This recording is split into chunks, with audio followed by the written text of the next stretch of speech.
90% of athletes train agility the wrong way. And we're gonna give you 3 sweet progressions to improve your agility. And we're gonna start right now.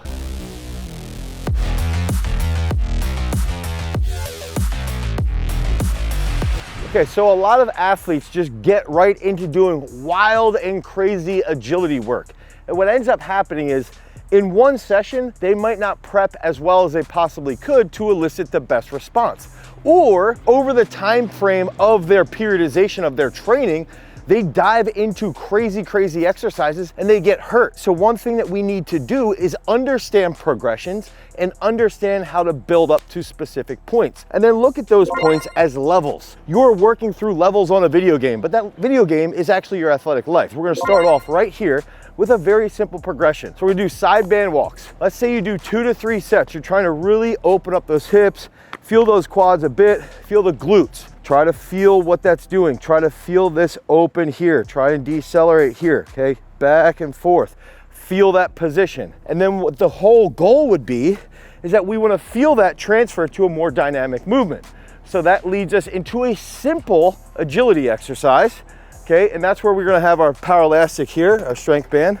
And we're just gonna do a simple movement here. Boom, boom, boom, boom, boom, boom. And notice here, I've got that anti-rotation, right?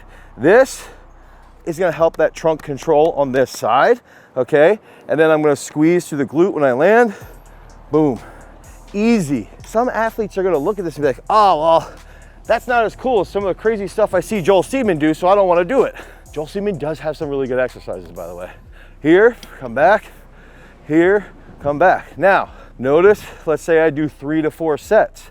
Simple progressions, right? Simple progressions. I feel my abs already. I can feel my hips warming up. I did that side band. I did the easy drop. Now, the next step, this will be the final part of this level, would be a drop here where I can go a little bit longer, come in, pause, go. And now, as I work through this, sets of 3, that last set, that last rep, boom. So I go a little bit quicker. Now, let's say I do 5 sets of 3 of that harder drop. I can try and play a game where I want to lengthen that recovery. Boom. Boom. So you want to build through these progressions. And this is that first level, simple side band walks, simple drop in here, and then build into that more aggressive drop and drive.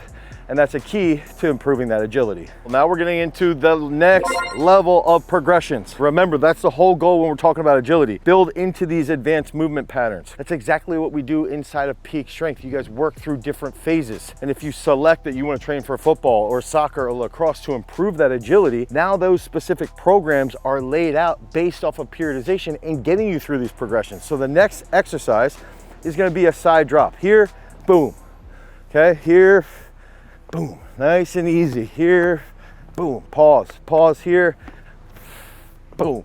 And you can do 5 sets of 3 as a nice warm-up. That's gonna take us to the next exercise, which is essentially gonna be a little bit harder. This is gonna be a curtsy skater squat. This is a freaking fantastic movement that's gonna play a pivotal role in developing these other progressions, okay, especially level 3.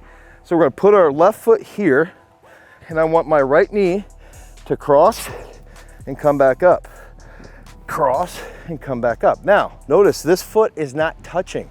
If I come down and I have to go like that, okay, and then push back up, then I shouldn't be making progress. I shouldn't be using this specific progression, or I should be just trying to master that curtsy skater squat. So we've got to look at that, 1 as a coach, but 2 as an athlete, is that progressions are there for a reason. You've got to use it as a checkpoint to get to that next level. So think through that lens. But if we're gonna go here, curtsy squat, boom, come back up.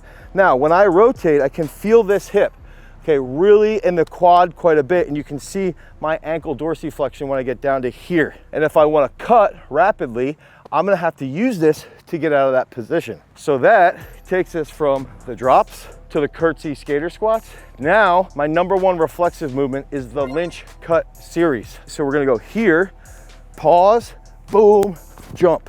So that first set you can chunk nice and easy. You're gonna jump, pause, come down, jump. As you start to wake up, as your nervous system gets more intelligent, you start to think through these patterns, you can go a little bit quicker. Here, boom, boom, boom. okay? Here, boom, boom, boom.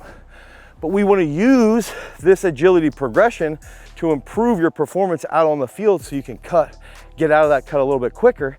And then you can see where the absolute strength movements come into play to try and optimize that overall performance.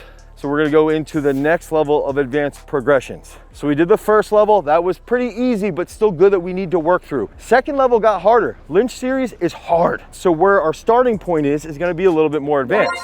We're gonna start with a drop into a jump here. So it's a hide and jump, right? We did the hide and pauses or the hide and drops. Now we're doing the hide and jumps. So we're here, boom, boom, boom, boom. That's gonna wake us up, but it's a little bit more advanced than what we had done previously, okay? Now, the next aspect is gonna be really training this trunk control. And I've recently learned this from world champion, two-time Olympic bronze medalist Tom Walsh, is doing a step up with a rotation. Okay, now I'm gonna do it a little differently than Tom. Tom does it like this, okay? I actually wanna do it here. Boom, boom, boom, boom, boom, boom.